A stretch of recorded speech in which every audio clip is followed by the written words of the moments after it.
condena de 10 años de prisión a prisión perpetua a uno de los acusados de haber asesinado al florista de Susana Jiménez. Amplía la información Pablo Cabla, Mauro Zeta, buenas tardes. ¿Qué tal? Muy buenas tardes. En un fallo que tiene muy pocos antecedentes, un fallo casi inédito, uno de los condenados por el asesinato de Gustavo Lanzavecchia, el florista de Susana Jiménez, que en realidad había sido condenado por haber participado del robo, no del homicidio. El Tribunal Penal de Casación bonaerense le cambió la calificación y de 10 años de prisión lo condenó a perpetua por ser coautor del delito de homicidio. Un fallo que tiene muy pocos antecedentes y que va en favor de la familia, digamos. En este caso sí. A ver, es un fallo de la Sala Tercera de la Cámara de Casación Penal.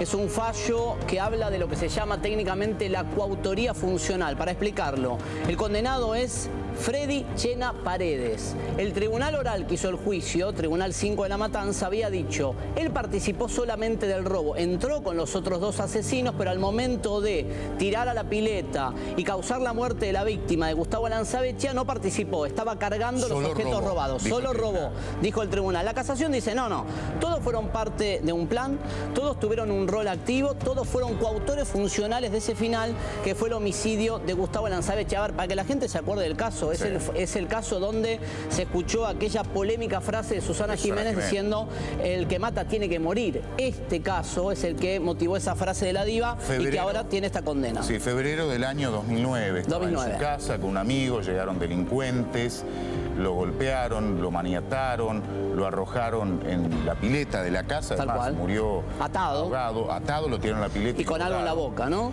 Y le robaron elementos de valor que tenía en la casa. Exacto. Dos de los delincuentes fueron detenidos. Un tercero estuvo prófugo y fue detenido hace poco tiempo. Sí, en 2011, fines de 2012. Hablamos de Juan Ibáñez. Ibáñez va a ser juzgado en otro juicio. En otro juicio que comienza en pocos días.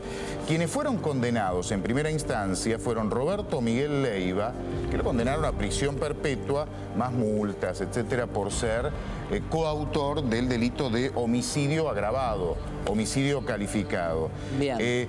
Pero Freddy Rodolfo Chena Paredes, en ese juicio fue condenado solo a 10 años de prisión por ser coautor responsable del delito de robo agravado por el uso de armas, no de homicidio, lo absolvieron por el homicidio. Exactamente, es la figura, a ver, Pablo, lo contábamos, lo charlábamos recién, ¿no? Lo que hizo el Tribunal de La Matanza fue dividir la secuencia, ¿sí? Dijo, los que llegaron, a ver, todos entraron a robar y todos participaron activamente del robo que deviene en el asesinato. Lo que dice el Tribunal de La Matanza en el fallo del juicio dijo, bueno, Freddy Chena Paredes, al momento del homicidio se quedó cargando los objetos robados. Ahora, el fallo de la Casación, haciendo lugar a un pedido de la Fiscalía de Casación, que representó los intereses de la familia de Gustavo Lanzavecchia, dice, no, todos fueron coautores funcionales. El único caso que recuerdo con esta palabra, coautoría funcional, caso Carrascosa. Caso Carrascosa. Exactamente. Que al menos donde no hace falta que, a ver, aunque vos no hayas disparado el arma, los dos que estaban con vos cometiendo el mismo delito, diríamos, en el caso Carrascosa, participaron de manera activa en el homicidio. El tribunal que condenó es la Sala Tercera, los doctores Víctor Violini, Ricardo Borinsky y Daniel Carral, que aceptaron el planteo del fiscal general adjunto de Casación, el doctor Jorge Roldán, que es en definitiva quien propuso este cambio de calificación y nos está escuchando. Doctor Roldán, muy buenas tardes, gracias por atendernos. Doctor, ahora sí. Doctor, ¿nos escucha?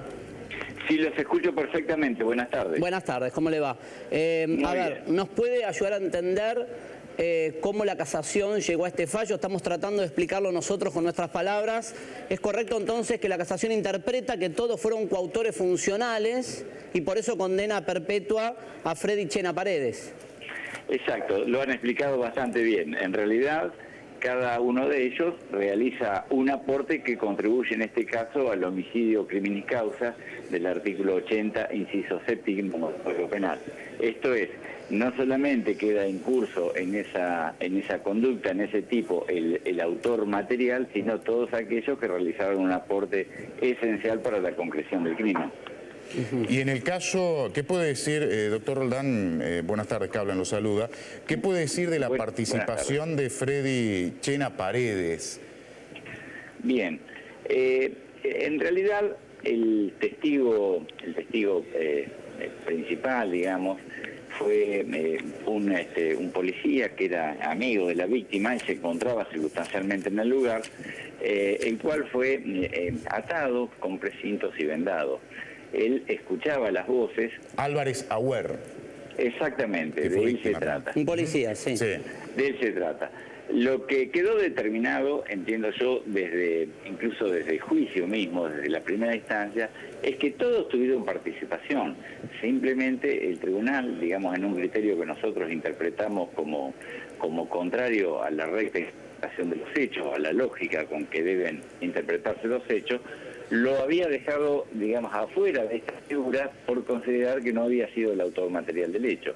Es decir, había una contradicción interna en el fallo del Tribunal 5 de La Matanza, en el sentido de que, por un lado, colocaba en cabeza, digamos, de Chena Paredes una conducta esencial a la comisión del crimen, y por el otro lado lo termina condenando únicamente por el Doctor, robo. sería como que el tribunal oral fundó el fallo con respecto a Chena Paredes, dando a entender que podía ser coautor de homicidio, y lo condenó solamente por el robo, en palabras, ¿no? Exactamente, así es.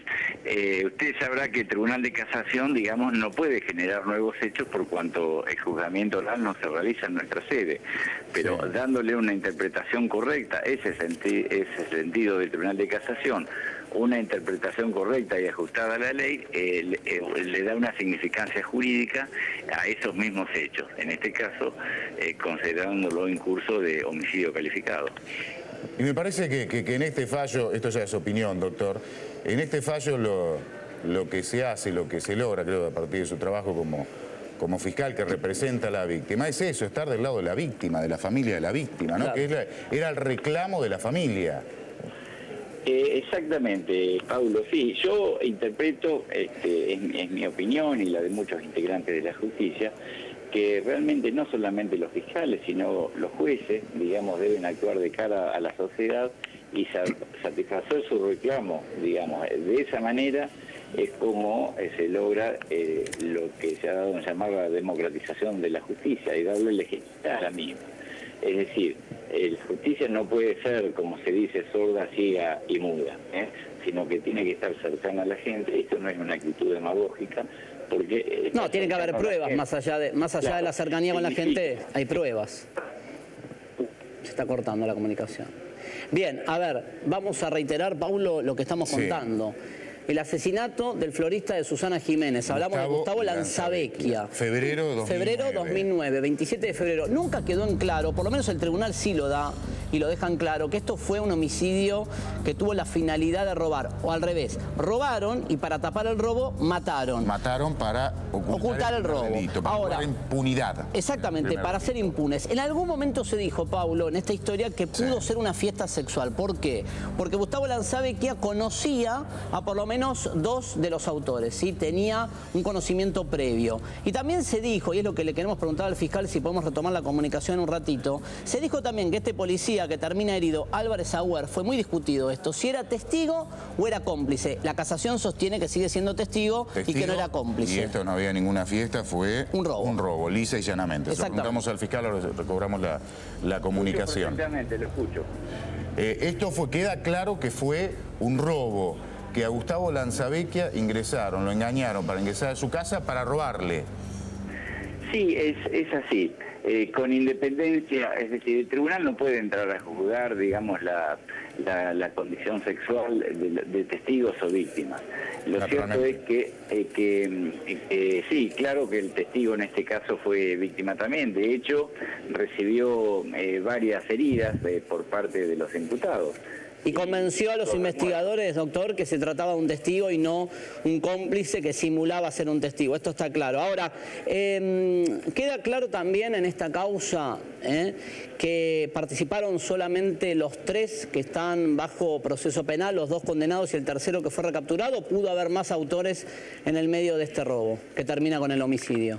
No, en principio son 3. Y en este sentido del prófugo también debo destacar que la hermana víctima, Susana Lanzavecchia, que realmente es un ejemplo de muy persona que ha estado comprometida exactamente, mucho tiempo en búsqueda de justicia, hasta el punto de que llegó, yo la conocí justamente porque esta era una persona que no podía ser habida, y cuando nos pidió ayuda, nosotros hicimos la gestión ante el Ministerio de Justicia y se destacó una partida especial que lo ubicó a los pocos días en Córdoba, y se lo trajo a juicio y va a ser juzgado en estos próximos días. Creo que el día 2 va a ser sometido a juicio. ¿El día 2 de junio?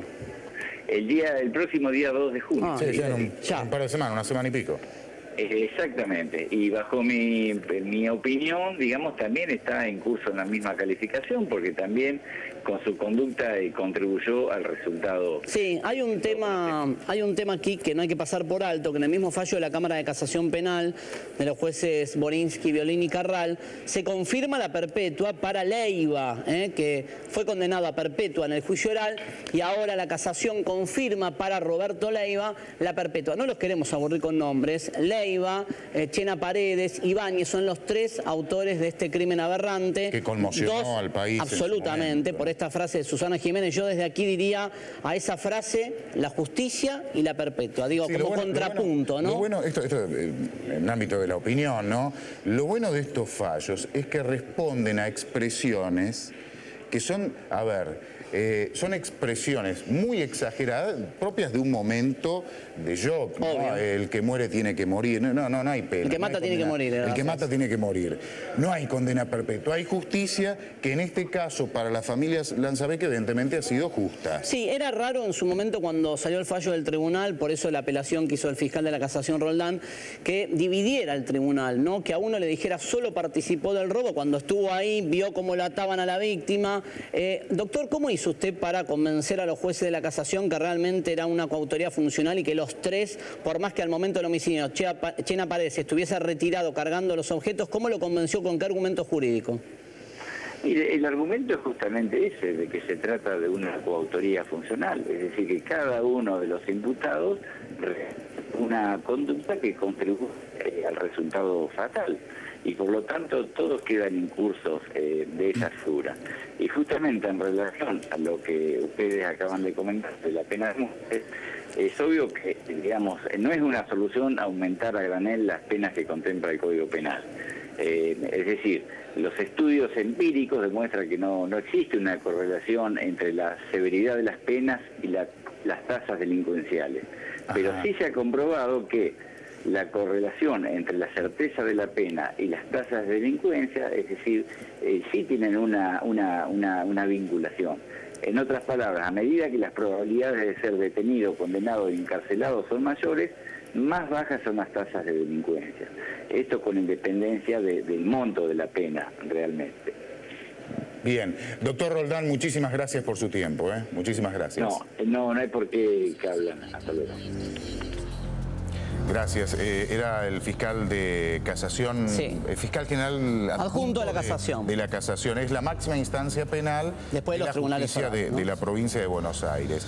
Este fallo es un fallo muy importante, más allá de que es un caso del que se habló mucho, que fue un caso muy mediático, que era casualmente un personaje muy conocido por estar cerca de Susana Jiménez, una de las mayores figuras de la televisión argentina. Pero más allá de eso, es un homicidio en ocasión de robo. Un señor que estaba en su casa con un amigo, ingresaron 3 delincuentes para robar, lo maniataron, lo amordazaron y lo tiraron a la pileta para ahogarlo. Y de hecho murió ahogado para de esta manera robar en la casa. En el primer fallo, la sensación que le quedaba a la familia, supongo, a la víctima, era poco. Era un fallo. A uno le dieron perpetua y al otro 10 años porque dijeron, no.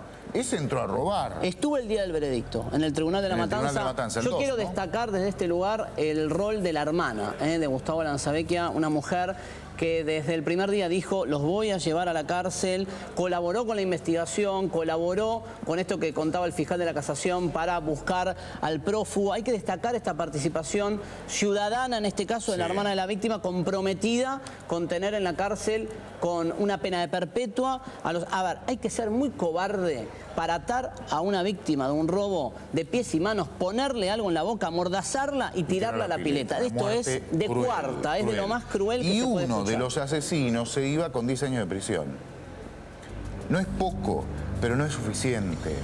Porque el tribunal, el que lo condena, le dice, en otras palabras, él robó, pero no mató, es inocente en el asesinato.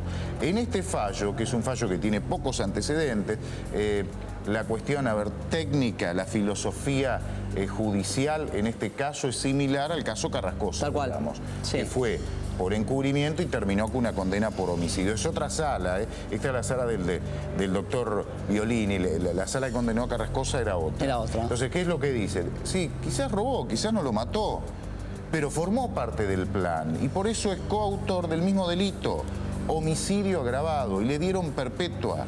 Hoy, el delincuente en cuestión, Freddy Rodolfo Chena Paredes, se está enterando que en vez de 10 años, le dieron perpetua como corresponde porque fue también responsable del homicidio junto al otro condenado, Leiva. Rodolfo Miguel Leiva, que ya tiene una condena perpetua, y el tercero que estaba prófugo y lo van a juzgar desde el 2 de junio próximo. Recordemos que la perpetua aquí en la Argentina a los 20 años cumplidos pueden pedir la condicional, esto también es cierto, es una cuenta que se estima siempre en los tribunales, pero vale la pena destacar este fallo porque hasta ahora veníamos contando fallos al revés, donde bajaban la pena. Sí. A ver, todo tiene un sustento jurídico, no son caprichos de los jueces el bajar la pena. Yo en esto creo que no son caprichos personales, porque esta misma sala es la que le bajó la pena a Silvia Luna por el caso del mazazo, por el crimen del mazazo. Que era un homicidio emocional, no un homicidio simple. Por eso, digo, en este caso la sala toma un criterio basada en argumentos probatorios, en pruebas, en indicios para decir,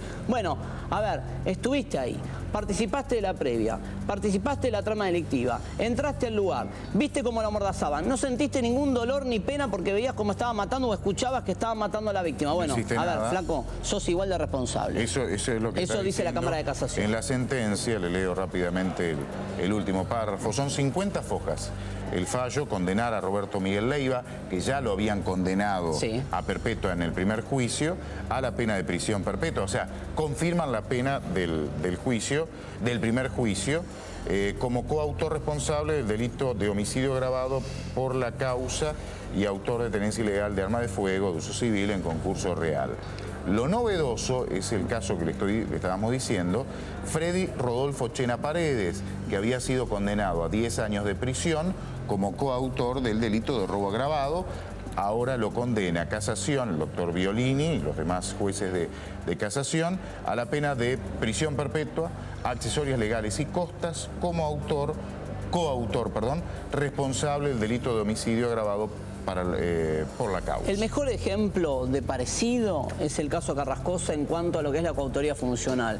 Una sola persona le disparó a María Marta García Belsunce, pero todos estuvieron ahí al momento del crimen según el fallo de la justicia. Si te parece, Mauro, vamos a saludar a Susana Lanzavecchia, la hermana de Gustavo, una mujer que la conocemos porque desde el primer momento fue la que bregó por justicia y en ese primer fallo en el que condenaron a uno a 10 años de prisión, decíamos que seguramente se fueron con la sensación. Sí, me lo dijo a mí de haber tenido el día del veredicto, me dijo, muy poco. Nos quedamos con poco, era un sabor amargo el día de la sentencia, estaba conforme con la pena para Leiva, pero le faltaba, en ese momento faltaba la captura del prófugo y agravar la pena de este segundo Chena Paredes. Susana, muy buenas tardes, gracias por atendernos. Al contrario, gracias a ustedes. ¿Qué sensación tiene ahora que conoce este fallo de casación? Recién estábamos hablando con el doctor Roldán, el fiscal de casación.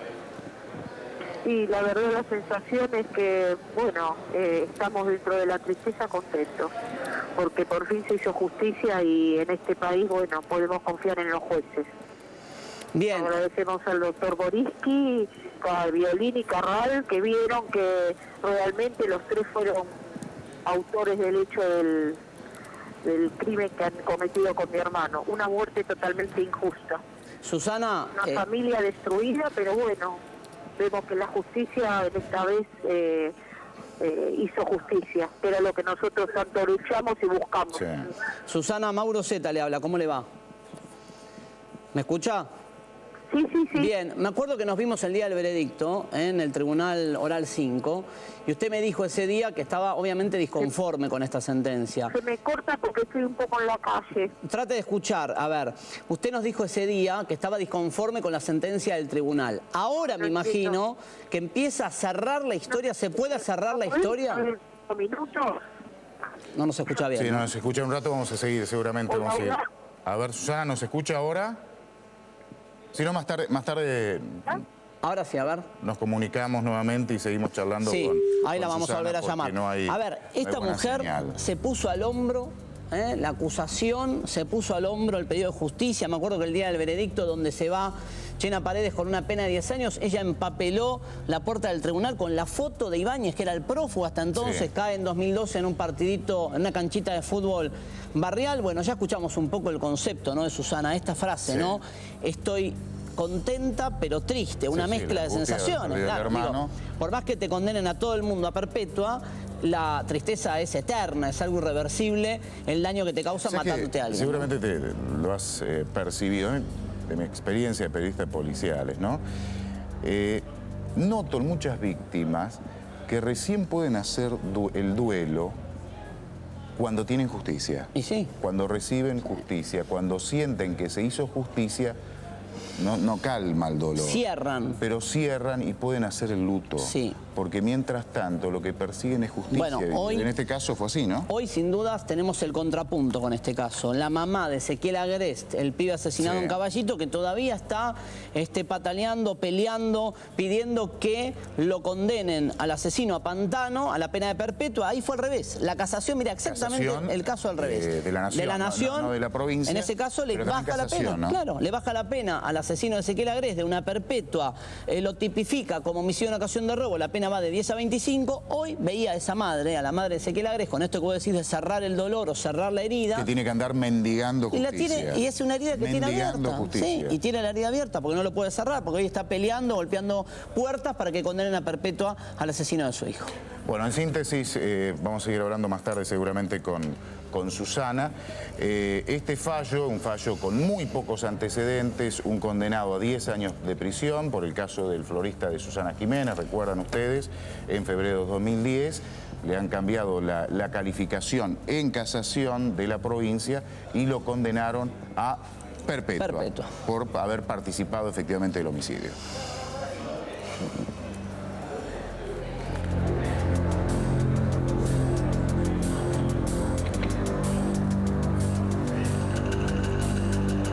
Este ha sido un fallo inédito, como bien explicaron Pablo Cablan y Mauro Zeta, porque en realidad no es solamente que Freddy había nada más que robado, sino que también había participado en un coautor funcional. Y esto es importante, digamos, a propósito de la justicia y siempre sienta un precedente, ¿no es cierto?, para futuros juicios. Y como decían los chicos, este es un caso que ha tenido enorme repercusión y no ha sido un caso más porque tenía estrecha relación con Susana Jiménez, que casualmente, digo, con estas cuestiones judiciales, ha aparecido nuevamente en la televisión hace nada más que 24 horas. Así que bueno, seguimos, tenemos mucha información en esta tarde, hacemos una pausa y ya seguimos.